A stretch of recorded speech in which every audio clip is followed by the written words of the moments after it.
Who came up the stairs? This is something my sister experienced several years ago. It stuck in my mind ever since. My family have lived in the same house since I was born. I'm 22 years old. We know every single noise in the house. We know who is coming up/down the stairs at any given time without even looking. My sister is 6 years older than me. My sister's room is at the top of the stairs, directly in front of the staircase. She always used to leave her bedroom door slightly ajar at night so that my dad could say goodnight through the crack in the door. My dad has always been the last person to go upstairs to bed at night. And just like any other night, me, my sister, and my mother were all in bed. My dad was downstairs. Then, my sister heard all of the light switches being flicked downstairs, so she knew my dad was going to bed. She heard his footsteps coming up the stairs and stop at her door. She said, as she always did, "Night, Dad," no answer. "Good night, Dad," she said again. No answer. Then my dad came up the stairs. She stands by this story to this day. The first set of footsteps didn't pass her room and go to another room, and they sounded exactly like my dad's footsteps. My dad confirmed that everyone else had gone upstairs at least half an hour before him. It was definitely none of us that had gone up just before him. We'll never have an answer to this, but it does still give me chills whenever my dad comes upstairs at night. My ghost experience. When I was young, I had a ghost experience. This is my encounter. When I was 10 years old, I lived in Whitby, Ontario. One night, I was up late doing homework. I was never a strong student, so this was an often occurrence in my youth. Before I go on, I must say this is, by far, one of my strongest memories, and the family members involved also recall it. So, I was in my kitchen with my mother struggling to finish my homework, maybe around 9 to 10 p.m. Once I was finally done, I raced off to head upstairs to get ready for bed. The kitchen exited into the front foyer, then at the one end of the foyer was the stairs with French doors into the living room.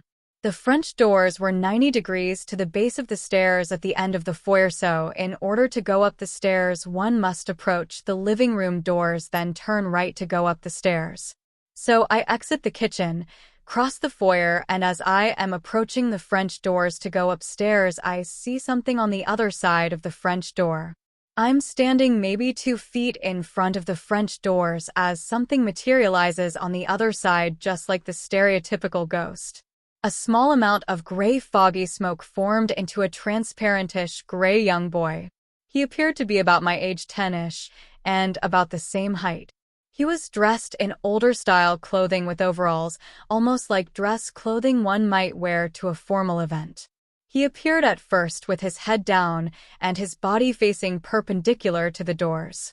As soon as he appeared, he began to walk while keeping his head down like one would do if they were very sad or upset about something. When he got to about my position, maybe 3 to 4 steps, he stopped, raised his head, and looked me in the eyes. I was frozen with fear and couldn't bring myself to do anything other than watch. He then lowered his head and continued a few more steps, then vanished in the same way he appeared, a small amount of gray smoke.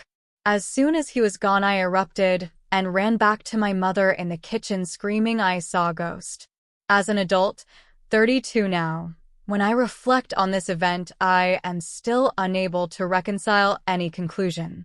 Did I actually see a ghost? Did I imagine it? Was it something else unexplainable? Is it a false memory? Bought my first house and found out it was haunted. I bought my first house in 2003 and was over the moon. Shortly after moving in, 2 of my neighbors began joking with me about the ghost in my house. Well, I thought they were joking, so I just played along pretending I had seen one, and it was no big deal. Well, as time went on that summer, I met more and more of my neighbors, and they all brought up the same topic. Finally, an elderly woman on the block who was quite kind and friendly told me story after I'd asked her. I knew she wasn't going to screw with my head, which is why I asked in the first place. Turned out the previous owner purchased the home and never lived there because she said it was haunted. Sounds in the night of footsteps and sobbing, and glimpses of a man sitting in the kitchen covered in blood.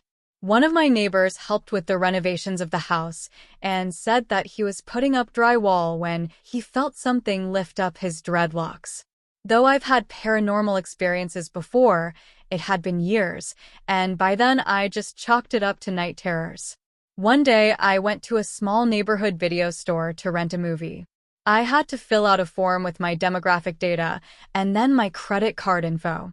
The owner of the store looked at the form and said, "Oh my God, you live in that house." I asked her what she meant, and she explained that her former employee had committed suicide in my house. She came to the house as soon as she'd heard, but the house had been taped off by police as a potential crime scene. She told me that he had just moved into the house with his partner and called his mom because he wanted to invite her over to meet his partner and come out to her. This was in the early 90s when being gay was a big deal. His mother already knew he was gay because he bought a house with a man and disowned him right over the phone. That same week, he received a letter from an HIV testing center stating he had tested positive for HIV. This is when HIV was a death sentence. He then sat at the kitchen table, ate a bowl of cereal, and shot himself in the head with a revolver. Since then, she has had multiple paranormal experiences in the store, with videos flying off shelves and even levitating off shelves. The most I have experienced is sounds at night, sounds of Cheerios being poured into a bowl. I don't eat cereal, and sounds of sobbing in the kitchen. I often awaken to both. I remember my grandmother saying, "When the dead come to you, they want something. Perform an act of charity in their name and pray for them." So I did. I sat down at the kitchen table one night and lit a candle and told him that each night I would recite a novena prayer for him before a lit candle. On the 9th night of the first novena to Saint Anthony, patron saint of lost souls, I heard uncontrollable sobbing. I felt a strong presence of grief and despair, and the sound of hyperventilating breathing, as though someone could not catch their breath. I sat in the presence of this knowing it was not malignant, but rather a connection of intimacy and compassion of which he was in need. For 45 days I said a novena prayer before a lit candle for his soul, and had a mass said in his name. A few times I had awakened to feel his presence standing over my bed, but knew it was not a malignant presence. This still happens from time to time, but less and less frequently.